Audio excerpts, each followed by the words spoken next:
Jay Sano without intro music. Jay Sano with intro music. Intro music remix. Jay Sano 19. Jay Sano 19. Jay Sano 19. Jay Sano 19. Hello everybody and welcome back. It is Jeff again, coming to you with another episode from the Mindcrack server, and today I want to get started on building the floor in here so we can start to make a little bit of progress on the actual ski patrol building. But to do that, I had to go down and get some cobble, and I had to go down and get some cobble for the aspect. Oh, why is this chest over here all by itself? I had to go get some cobble for the aspect of, or excuse me, some lava for the aspect that I want to start smelting cobble. And I'm going to make an automatic cobble smelter so that I can do this in a much more seamless way and actually make use of this stuff. And I did this in my last season. I wanted to use polished andesite, but I don't think I'm going to have access to enough andesite to pull that off. I need these two things as well. So essentially the concept of this is pretty easy, especially when I have this extra chest sitting right over here. It's weird that the whole thing is a little strange. Either way, I need basically a lower chest. We're just going to kind of put this off in the corner for now. I need two chests, actually. So I need a lower chest for my items that are going to come out of it. A furnace here. And a higher chest. So I will need you. It's all good. Chests are easy to make. I can get them at any point. As long as I got the chest in my inventory, we are good. So, and then I do this. Put this guy here. This guy there.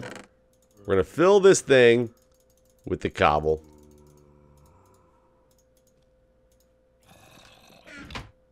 It's all going to go into here, which is in turn going to come into here. I put a bucket of lava in there. When it's all done, it goes. I need to get more lava though. So I didn't have a huge supply of lava. So I'm going to have to go make a couple trips and go get a couple more lava reserves. I'm sure there's lava closer to the thing. Okay, it dispense. I was like, where did it go? I'm sure there's lava closer to where I wanted to pick it up, but I'll show you how far away the closest lava source that I found was, and it's a big one actually. Let me bring a bunch of buckets with me. I'm gonna waste a lot of my iron and make,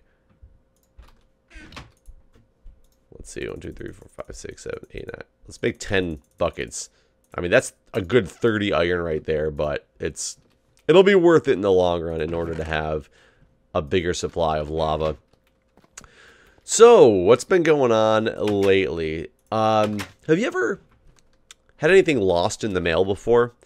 I know I have on numerous occasions. Usually, it's not too big of a deal. I've had packages either stolen from my porch or didn't get delivered to the right place. My house is actually kind of weird. I live on a street name that ends in street. Whereas there's a road directly behind me, which is the same street name, but instead of street at the end, it's place. So we constantly are either getting our packages delivered to this other street behind us, or we're getting the people who live behind us, their packages delivered to us. Luckily for us, it's become such a constant normal thing that they usually bring us our packages if something gets delivered to them, and we will bring them their packages if it gets delivered to us, which makes it easy. However, it still makes it annoying if you're waiting for something, because you then have to wait for other people to deliver your mail to you after it's already been delivered. You know, when the post office or UPS or whatever is out of the loop on it, and they think that they've done everything absolutely properly that they should have done, and really, you haven't gotten... Ooh, I gotta watch out if I do that. You really haven't gotten what you need. Let's actually go this way. So it gets things really annoying. Sometimes I've had stuff just stolen off of the porch. I'm pretty sure it just got stolen off the porch because they'll run investigations and be like, nope, we delivered that. I don't know what else to tell you. So you have to work on your own. You have to take it up with the shipper, which gets really annoying. Though most companies are so used to things like this happening that they have some processes in place to like automatically return things or whatnot. I have had a few things that I've had to either really fight for, or things that are relatively cheap I've actually had to just let go before, which gets really annoying.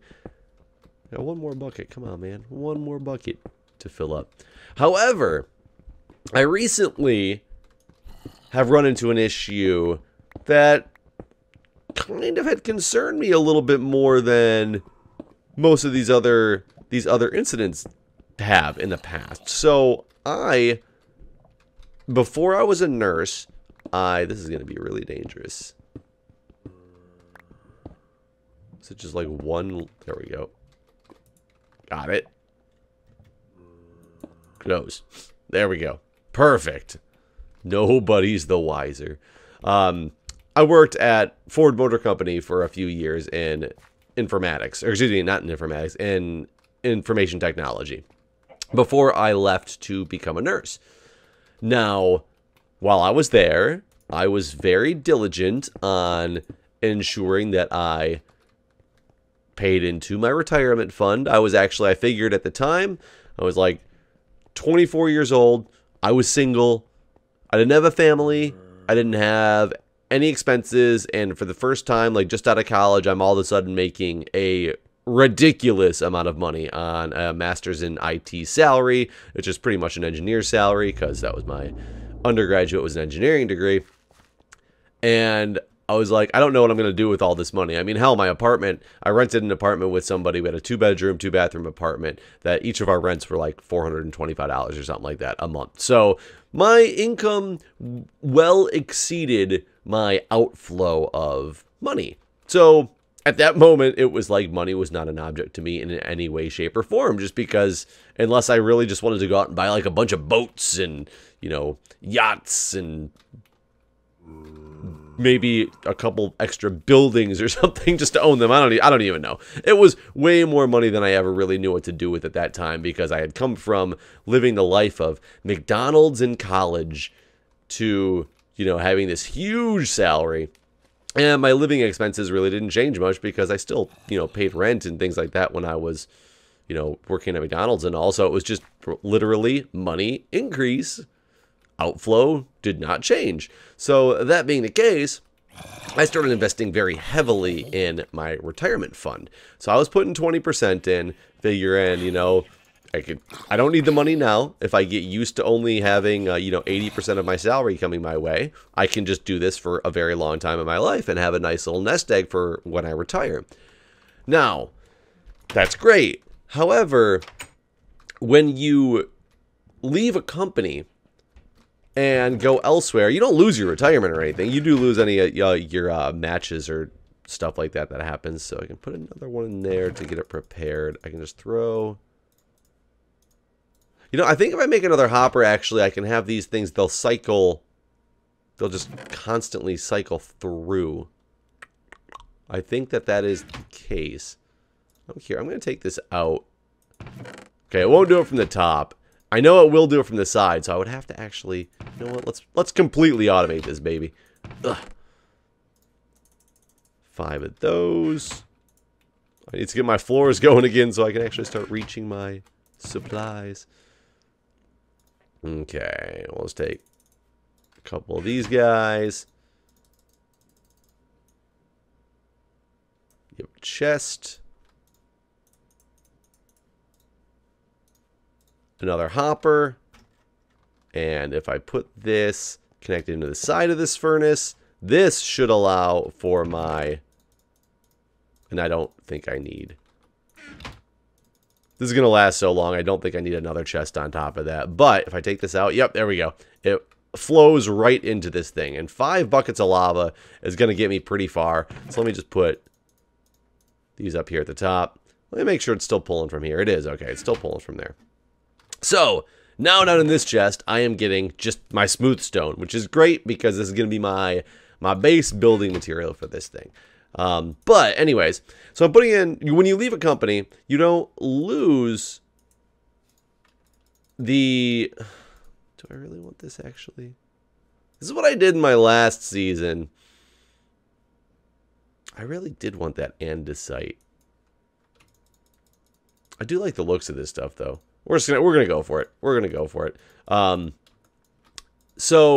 But you don't get the employer match anymore, and then you eventually have to roll it over into your funds. If you withdraw it, you get this huge penalty. But you can do rollovers and roll it over into your next fund.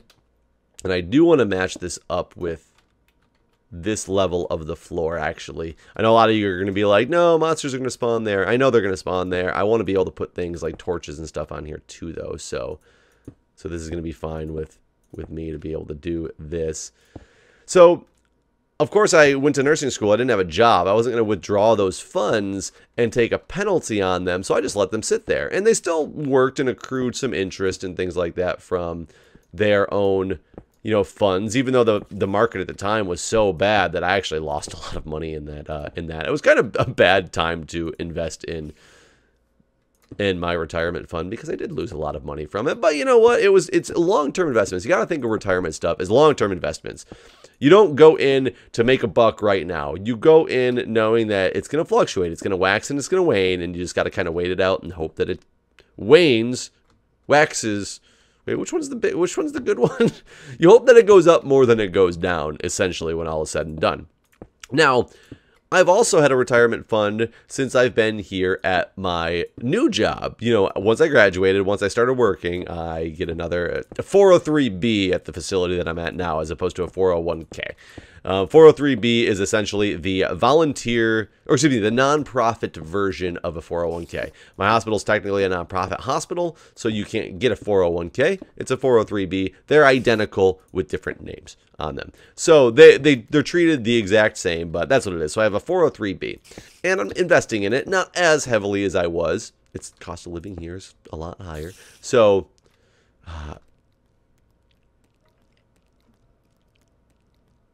hi.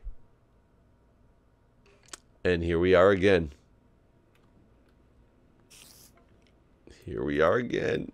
There's no way. I'm sorry, buddy. I can't do this without hurting you. Another snowman down. But I'm not investing in it at 20% like I was before, but I'm still investing in it pretty heavily. And I held shift while I jumped. That was the dumbest thing in the world. So I kept talking about rolling over my old one from Ford into where I'm at now. And I kept delaying and delaying and delaying and delaying and not doing it. And now it's been sitting there at Ford for, 7 years or something like that. So like I said, still making a little bit of money, but not. When you're not investing in it, you don't make that much money off of it. So it's something I needed to get out of there. And at one point, Ford their investment firm was Fidelity. Fidelity's a huge investment stock portfolio company. Don't you dare start breaking down my door, buddy. I'll kill you before you have the chance. And my new company is also with Fidelity. So I was like, sweet, this is going to be a simple, quick, easy rollover. So I went to roll it over a while back, and turns out Ford, in order to save money, has switched to some other company, like through ACS or something like that. You guys are breaking down my door, and I'm kind of okay with that. What am I going to do back here? So they have switched to some other company, so it's not as easy of a rollover. I talked to multiple different people and kind of kept getting the runaround on what to do to exactly like roll it over seamlessly. And eventually I just gave up, as in I was like, I don't want to deal with this right now. It's not really a big deal. I just screw it. I'm done. So I didn't deal with it for a while. And I finally decided, I'm like, look, Jeff. Talk to myself. I'm like, Jeff, you got to get on the ball with this stuff. Get all your funds consolidated. You've got too much stuff going on now, too much money and all these different accounts coming from these different jobs. You got to get them consolidated, or you're going to just like lose track of everything. So finally really started to work really, really hard a couple weeks ago. Made some phone calls. The company actually switched out again to a different company now, and they were actually much easier to talk to. I called them to ask them the process to do, and they were like, oh, you can do it right online. You do it, you click this button, you add these options, blah, blah, blah. But the problem is you have to coordinate it with your place you're rolling it over into, or you're subject to a bunch of penalties and all this stuff. So I had to like make a couple phone calls to get all the right information from the Fidelity side on how I'm going to tell this to roll over properly so I don't get taxed and fined and all this stuff with this other one. So finally get the process set up, done, everything set up. The weird thing is when you do a rollover, for some reason, I don't know if it's because the company you're rolling out from really wants to keep your money, so they try to make it more difficult on you and hope that you leave it there. But they will not directly send a check to the company that you're rolling it over into. They will send it to you, however, it will be in the company's name, and then you have to contact the company, and they have to tell you how to send that check now over to them so that they can invest it in your plan, which I think is really convoluted, but it gets very confusing, but I guess that's the way it works. So that's what they said on both sides of it. So the guy from Fidelity's like, yep, when you get the check in the mail, I'm going to send you some information. It's going to be a deposit slip. You'll have to, send it to that address. It'll come over to us. We'll get it rolled into your account. So, okay, I guess, no big deal. Problem is, about 10 days after I did this, I didn't have a check in the mail. And I'm kind of like, I guess it was about 10 solid days afterwards. And I was like, this is kind of concerning. So I called the company that was sending the check, and they said, well, we have up to 10 business days to send the check, that it will come to your door within 10 business days. I'm like, okay, that's kind of annoying that you're just going to hold on to the check for 10 business days for no reason. And now I looked at it and it was on like day 9. Business day 9, but it was a Friday, so business day 10 wouldn't have even come until, the following Monday. So I'm like, okay, I'll have to wait it out, I guess is what you're telling me. So I waited it out. Monday comes by. Monday comes and goes. Nothing's there. So, of course, Tuesday's there. Now, because I can't call them on Monday because Monday was the 10th business day. So I was waiting to see if the check would actually ever come in the mail. So they finally on Tuesday say, okay, we see that the check has not been, cashed or anything yet, so we will, oh wait, I don't want, can I open it up back here? Or should I just keep the top layer? Actually, let's just keep the top layer, just like this. So we'll have to reissue you a new check. So it's going to take 10 business days again for us to reissue you this new check.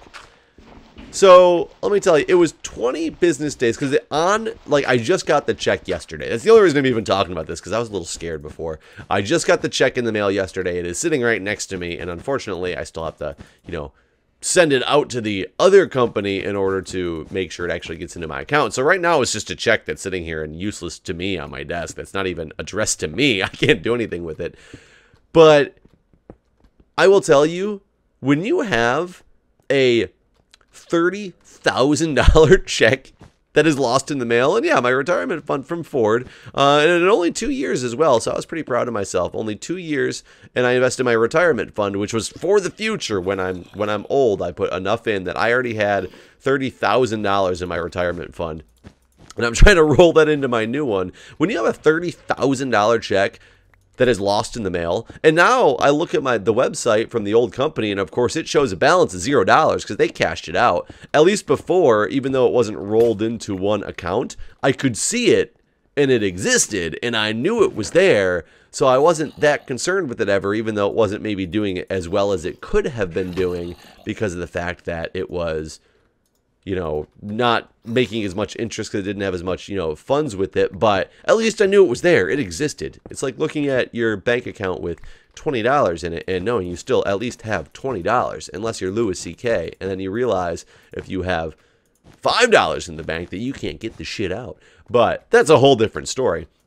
So finally, this check comes in the mail, and that scared the crap out of me for a little bit of time. Like, if you really want to go through pucker factor, I mean, that's how you do it. You lose a $30,000 check in the mail, and that'll really make you pucker up and kind of go, well, maybe, that's like, it's a half a year's salary 6 months salary sitting right there to just be gone, just lost in the mail, no big deal. And, you know, of course, the people on the other end, you know, it's not their fault and it's not their job. Like the people I'm talking to on the phone, they're probably not nearly as concerned about it. They probably deal with that crap all the time. So to me, it's one of those like end of the world type of scenarios, and to them, they're just kind of like, well, yeah, whatever. We'll just send you a new check. Don't worry about it, man. It's just money. It's just money. Who cares?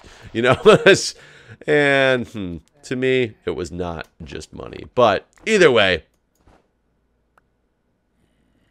why? Why? Why are you over there?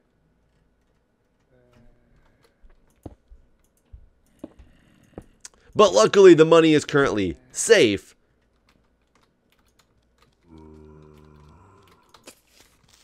Nope. Oh, you son of a bitch.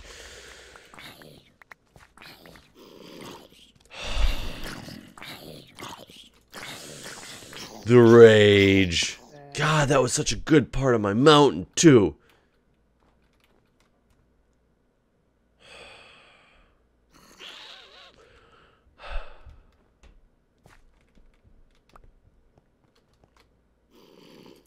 I'm so angry right now, guys. You have no idea.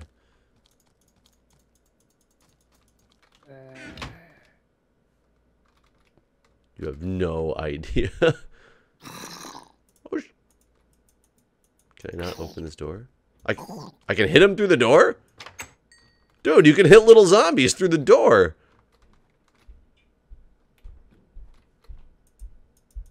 That was awesome. You learn something new here every day. Every day you learn something new. I know a bunch of people are going to be like, oh, Jeff, we already knew that. Well, you know what? I didn't. So therefore, I learned something new today. You can't take that away from me. Knowledge is key. Oh, let's get this stupid thing repaired. It's not going to look as cool anymore until I can get back up here and re-slope it. But I just need to make sure I have a roof. I can't believe he freaking blew up. Not only was he hiding in there, but he freaking blew up. And I tried to do it in such a way to make sure he didn't. And I failed miserably, apparently.